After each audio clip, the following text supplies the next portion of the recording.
Hi guys, जो अब मैं आपको यूनानी मेडिसन इंट्रोड्यूस कराने जा रहा हूँ उसका नाम है सदूरी।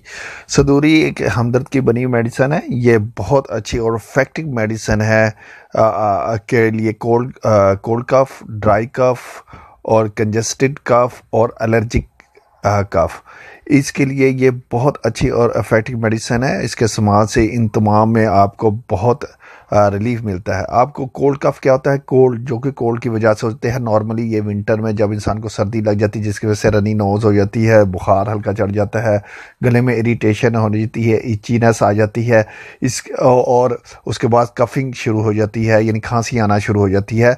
तो इसके लिए बहुत उम्दा मेडिसन है। इसके अलावा ड्राई कफ के लिए ये मेडिसिन भी बहुत उम्दा है। ड्राई कफ से मुराद है कि वो खांसी जो इसमें आपका बलगम नहीं आता है, यानी फ्लम जो होता है वो प्रोड्यूस नहीं करता बॉडी, और जस्ट खांसी आती रहती है जिसकी वजह से गले में खारिश और खांसी का होता है।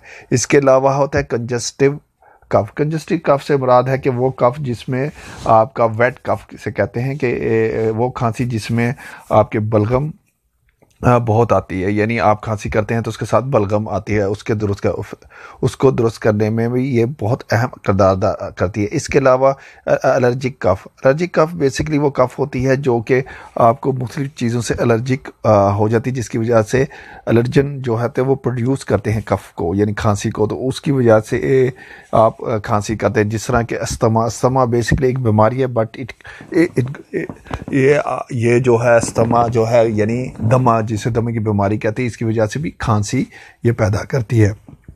तो ये मेडिसिन जो है सदूरी जो है बहुत उम्दा मेडिसिन है कोल्ड कफ के लिए, कंजेस्टिव कफ के लिए, ड्राई कफ के लिए और एलर्जिक कफ के लिए।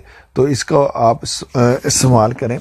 और ये आपने किस तरह इस्तेमाल करनी है? इसका इस्तेमाल जो है वो जो अडल्ट के लिए है कि 1 टीस्पून जो है 2 teaspoon in the morning after the breakfast, और यानी 2 टीस्पून जो है उन्होंने फुल लेना है ब्रेकफास्ट सुबह के नाश्ते के बाद। और इस तरह सोने से पहले उन्होंने 2 टीस्पून फुल लेने हैं। और बच्चे के इस्तेमाल के लिए ये मेडिसिन जो है वो 1 टीस्पून फुल लेना है उसने सुबह के खाने के बाद, और शाम को बिस्तर में यानी सोने से पहले 1 टीस्पून अपने ये मेडिसिन को इस्तेमाल करना है।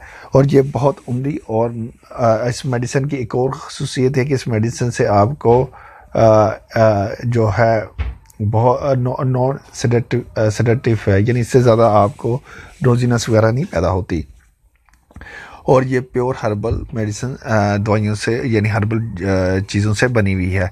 मैं अपनी हर वीडियो में यही आपको बताना चाहता हूँ कि जब कि आप की कोई भी बीमारी हो, किसी चीज़ की हो, तो आप अपने ज़रूर किसी आप अथेंटिक और ये एक फिजिशियन या डॉक्टर या हकीम जो मुस्तनद हकीम से कंसल्ट करें, अपनी बीमारी के मतलब बताएं, ताकि वो आपकी कंडीशन और आपकी बीमारी कंडीशन के मुताबिक आपको दवाई जो है प्रेस्क्राइब करे, आपको मेडिसिन दे। तो आप अगर मेरी इस वीडियो को लाइक करते हैं तो प्लीज़ इसको सब्सक्राइब करें, ताकि आपको हर मेरी न्यू वीडियो जो कि यूनानी मेडिसिन के मतलब मिलती रहे, ताकि आपको ये आपके पास ये ऑप्शन हो कि हमारे एलोपैथिक मेडिसिन के अलावा यूनानी मेडिसिन भी हैं जिनके साइड इफ़ेक्ट जो बहुत कम किसी के होते हैं, लेकिन बहुत कम होते हैं, लेकिन और बहुत सारों के नहीं।